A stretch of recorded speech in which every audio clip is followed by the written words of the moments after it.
आज की कहानी का नाम है विक्रम बना उज्जैनी का राजा। कहानी शुरू करने से पहले आप सभी से अनुरोध है कि जल्दी से हमारे इस चैनल को सब्सक्राइब कर लें और बेल आइकन को भी प्रेस कर दें ताकि हमारे सारे वीडियोस आप तक तुरंत पहुंच सकें। तो चलिए शुरू करते हैं आज की कहानी।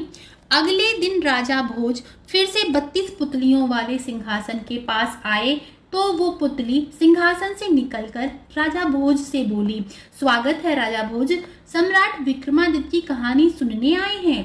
पिछली बार मैंने आपको राजा विक्रमादित्य के जन्म की कहानी सुनाई थी। बताया था इस सिंहासन पर बैठने वाला विक्रम देवराज इंद्र का वंशज था। ये 3 भाई थे, एक विक्रम, दूसरा भर्तहरि और तीसरा प्रभव। तीसरे राजकुमार प्रभव में एक विचित्र गुण था, वह पशु पक्षी की बातों का अर्थ समझ लेता था। एक दिन प्रभव अपने मित्रों के साथ जंगल में घूमने गया और पशु पक्षी से बात करने लगा। एक मित्र बोला, प्रभव हमें भी सिखाना चिड़ियों की बोली। तभी दूसरा मित्र बोला, अरे ये यूं ही बुद्धू बनाता है, इसे थोड़े आती है चिड़ियों की बोली। प्रभव बोला, अच्छा मुझे नहीं आती बस। पहला मित्र बोला, देख कितनी सुंदर चिड़िया। प्रभव ने उस चिड़िया को देखा, चिड़िया कुछ बोलने लगी। प्रभव चिड़िया की बात सुनकर उदास हो गया। मित्र ने पूछा, क्या बात है, तू इतना उदास क्यों हो गया? प्रभव बोला, ये सुंदर चिड़िया अब इस जंगल में नहीं रहेगी, सबसे कह रही है चलो अब यहाँ से उड़ चलें। मित्र बोला, क्यों, जरा पूछो ना उससे। प्रभव बोला, ठहरो पूछता हूँ। प्रभव चिड़िया की भाषा में उससे बात करने लगा और मित्रों से बोला, चिड़िया कह रही है कि पानी ना मिलने के कारण अब यह पेड़ बड़ी जल्दी सूखने वाला है, इसलिए अब हम यहाँ नहीं रह सकते। एक मित्र बोला, इससे कहो कि पानी डालकर हम तेरा पेड़ हरा भरा कर देंगे, तू यहीं रह। प्रभव ने फिर चिड़िया से उसकी भाषा में ये बात कही और खुश होकर मित्रों से बोला, चिड़िया कह रही है ठीक है, तुम कहते हो तो मैं नहीं जाती। ये सुनकर सारे मित्र बहुत प्रसन्न हुए। ये सारी बातें एक शिकारी छुप कर सुन रहा था। शिकारी सोचने लगा, अरे ये छोरा तो बड़े काम का है। प्रभव के मित्रों में से एक बोला, आओ दौड़े देखें कौन घर सबसे पहले पहुंचता है। दूसरा मित्र बोला, हाँ चलो देखते हैं। हाँ चलो, 1 2 3 कहकर सभी ने घर की तरफ दौड़ लगा दी। तभी शिकारी ने प्रभव को पकड़कर बांध लिया। बाकी सारे मित्र दौड़ते हुए घर पहुंच गए और किसी को भी शिकारी का पता नहीं चला। प्रभव की माता ने मित्रों से पूछा, प्रभव कहाँ है? मित्र बोले, अभी तो हमारे साथ था, जाने कहाँ गया। माता बोली, छोड़ आए उसे जंगल में, अंधेरा बढ़ रहा है, कहीं भटक गया तो कष्ट में पड़ जाएगा। विक्रम कहाँ है? विक्रम विक्रम विक्रम। विक्रम माता की पुकार सुनकर वहां आ गया और बोला, हाँ माँ। माता बोली, विक्रम प्रभव जंगल में कहीं भटक गया है, उसे जरा ढूंढ के ले आओ। विक्रम बोला, चिंता मत करो माँ, मैं उसे अभी ढूंढ कर लाता हूँ। विक्रम अपने घोड़े पर बैठकर छोटे भाई प्रभव को ढूंढने के लिए जंगल में पहुंच गया। प्रभव को ढूंढते ढूंढते रात हो गई। जंगल में विक्रम को एक बूढ़ा व्यक्ति मिला जो ठंड से बचने के लिए रात में आग जलाकर बैठा था। उसने विक्रम से पूछा, किसे ढूंढ रहे हो बेटा? विक्रम बोला, मेरे छोटे भाई को, प्रभव नाम है उसका, इसी जंगल में गया था, पता नहीं कहाँ खो गया। बूढ़ा व्यक्ति बोला, हाँ आज तीर कमान लिए हुए एक व्यक्ति इधर से निकला था, उसके साथ एक लड़का भी था, घायल बेसुध। मैंने उससे पूछा तो बोला लड़का रोगी है, मैं इसे वैद्य के यहाँ ले जा रहा हूँ। विक्रम ने पूछा, किधर गए वे लोग? बूढ़ा व्यक्ति बोला, उज्जैनी की दिशा की ओर जाते हुए देखा था मैंने उन्हें। विक्रम तुरंत उज्जैनी के लिए चला तो बूढ़े व्यक्ति ने उसे रोक लिया और बोला, थोड़ा सुस्ता लो, मैं तुम्हारे लिए पानी लाता हूँ, ठहरो। विक्रम बोला, ठीक है बाबा। बूढ़ा व्यक्ति विक्रम के लिए पानी और भोजन ले आया, लेकिन जब तक विक्रम को नींद आ गई तभी वहां एक वृद्ध महिला आ गई और आग की ओर बढ़ते हुए जोर से बोली, अरे यह कौन सो रहा है यहाँ? विक्रम आवाज सुनकर जाग गया और वृद्ध महिला को पकड़ते हुए बोला, अरे माँ कहाँ जा रही हो? यहाँ तो आग है। वृद्ध महिला बोली, क्या करूं, मुझे तो कुछ सूझता ही नहीं। विक्रम बोला, माँ आप यहाँ बैठ जाइए। वृद्ध महिला बोली, बड़ा मामा कह रहा है, तू मेरा बेटा है क्या? विक्रम बोला, बेटा ही समझिए, आपका स्वरूप देखकर माँ कहने की इच्छा होती है। वृद्ध महिला बोली, सुबह से भूखी मर रही हूँ, खाने को तो कुछ नहीं मिला और बोल रहा है मामा। विक्रम बोला, आपको भूख लग रही है, बैठिए ना, ये लीजिए, बूढ़े बाबा मेरे लिए छोड़ गए थे, लेकिन मुझे नींद आ गई। ये कहते हुए विक्रम ने भोजन की थाली वृद्ध महिला की ओर बढ़ा दी। भोजन की थाली देखकर वृद्ध महिला बोली, ये मैं नहीं खाती, इससे मेरी भूख नहीं मिटती, मुझे चाहिए रक्त मांस। विक्रम बोला, तो क्या मैं आपके लिए शिकार करके लाऊं? वृद्ध महिला बोली, नहीं, मुझे मनुष्य का शरीर चाहिए, तुझ जैसे स्वस्थ पुरुष का शरीर। वो मुझे जब तक नहीं मिलेगा मेरी भूख नहीं मिटेगी। सब माँ माँ करते हैं, बेटे बनते हैं, पर माँ की भूख मिटाने को कोई आगे नहीं आता। ये सुनकर विक्रम बोला, धिक्कार है उस बेटे पर जिसकी माँ भूखी हो और वह देखता रहे। विक्रम ने अपनी तलवार निकाली और वृद्ध महिला को दे दी और अपना सिर उसके आगे झुकाते हुए बोला, लो माँ, लो चलाओ तलवार, मैं आपका आहार हूँ, माँ चलाओ तलवार। तभी वह वृद्ध महिला देवी माँ के रूप में परिवर्तित हो गई और बोली, उठो विक्रम, तेरा यश चारों ओर फैले, तुझे सर्वत्र विजय प्राप्त हो। मैं तेरी परीक्षा ले रही थी। जो दूसरों के लिए सब कुछ दे सकता है उसे वो सब कुछ प्राप्त होता है जो वो चाहता है। मैं देवी माँ हूँ। तभी देवी माँ के हाथ में एक चमत्कारी तलवार प्रकट हुई। उस तलवार को विक्रम को देते हुए देवी माँ ने कहा, ये ले, ये मेरी शक्ति है, तुझे हर संघर्ष में विजय देगी। विक्रम ने कहा, मैं अपने भाई की खोज में निकला था माँ, वो मुझे मिल जाएगा ना? देवी माँ बोली, क्यों नहीं, तू प्रयत्न करे और तेरा काम पूरा ना हो, ऐसा हो सकता है कभी? विक्रम ने माता के चरणों में प्रणाम किया। देवी माँ तलवार देकर अंतर्ध्यान हो गई। चमत्कारी तलवार लेकर विक्रम उज्जैनी की ओर बढ़ गया। विक्रम जब उज्जैनी पहुंचा तो नगर द्वार पर 4 मंत्री सेना सहित खड़े थे। विक्रम को देखकर मंत्रियों ने सेना को आदेश दिया, सिपाहियों पकड़ लो इन्हें। सैनिकों ने विक्रम को चारों ओर से घेर लिया। विक्रम बोला, ये क्या उद्दंडता है? उज्जैनी नगर में आने वाले यात्री का स्वागत करने की यही परंपरा है? एक मंत्री बोला, आपका तो हम पूरे आदर के साथ स्वागत करेंगे महाराज जी, आप हमारे राजा हैं, सिंहासन आपकी प्रतीक्षा कर रहा है। विक्रम बोला, सिंहासन? राजा? मैं समझा नहीं।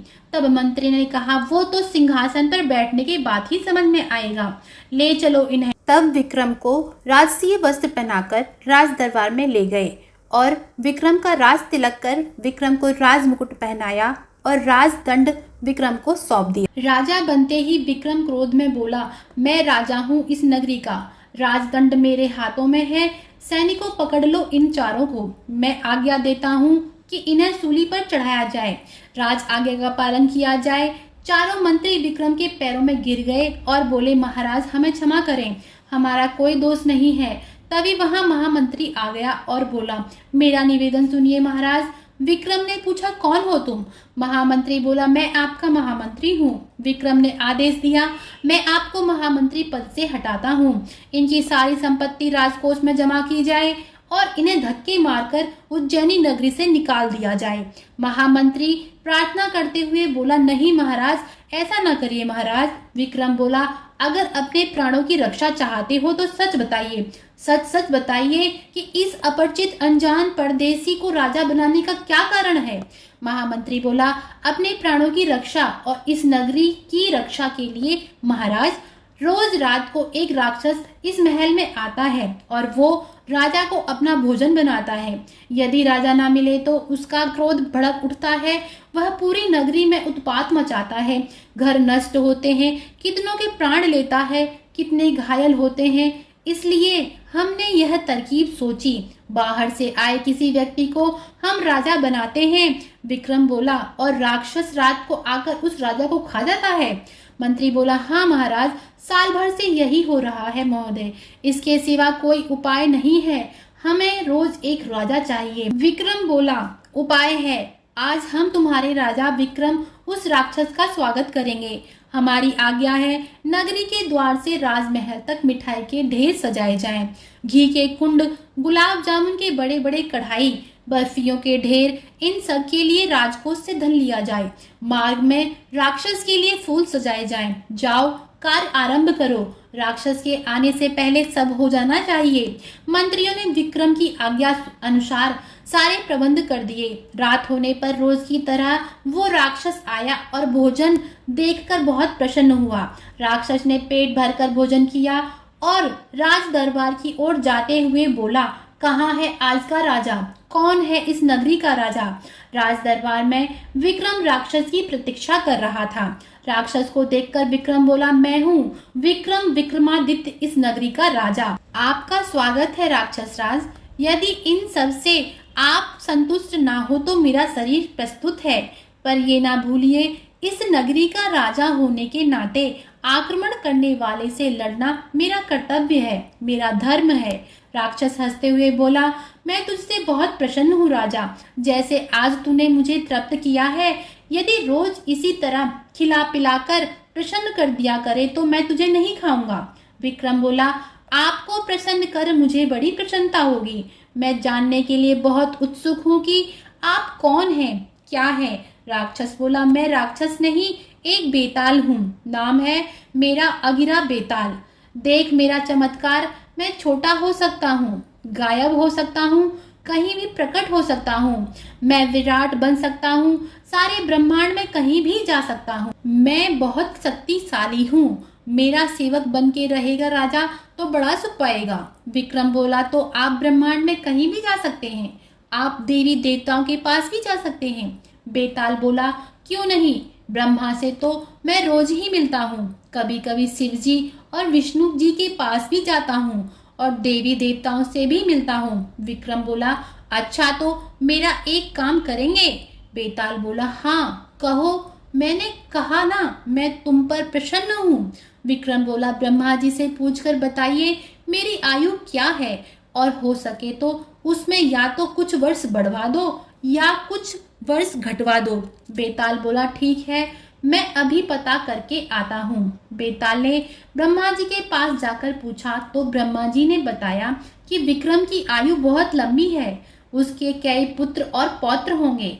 बेताल ने ब्रह्मा जी से विक्रम की आयु में कुछ वर्ष बढ़ाने या घटाने के लिए कहा। ब्रह्मा जी बोले, जो विधान लिखा जा चुका है उसमें मैं तो क्या, शिव जी और विष्णु भी कुछ नहीं बदल सकते।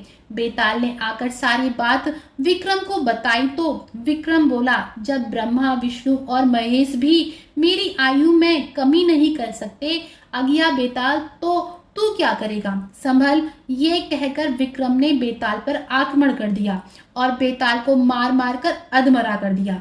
बेताल विक्रम से प्रार्थना करते हुए बोला, छोड़ दे विक्रम, छोड़ दे मुझे।